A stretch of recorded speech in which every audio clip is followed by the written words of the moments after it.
Welcome to the Learning Pines YouTube. We hope this video helps.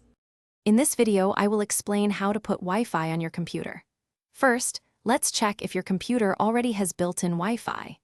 Many modern laptops and some desktop computers come with an internal Wi-Fi card.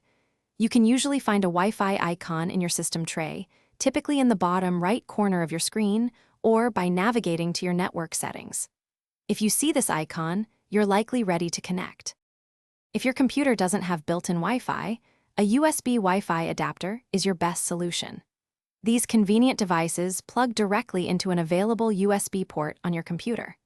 They come in many sizes and speeds, with common options supporting speeds like AC 1200 or AX 1800, offering excellent performance. Ensure you choose an adapter compatible with your operating system for optimal results. Once your USB adapter is plugged in, you might need to install its drivers. Often, this happens automatically, or you can use a provided disk or download them online. After installation, open your computer's network settings. You'll see a list of available Wi-Fi networks. Choose your home network, enter the password, and click Connect. You should be online in just a few moments. If you encounter any issues, first ensure your Wi-Fi router is powered on and broadcasting a signal. Sometimes, a simple restart of both your computer and the router can resolve connectivity problems.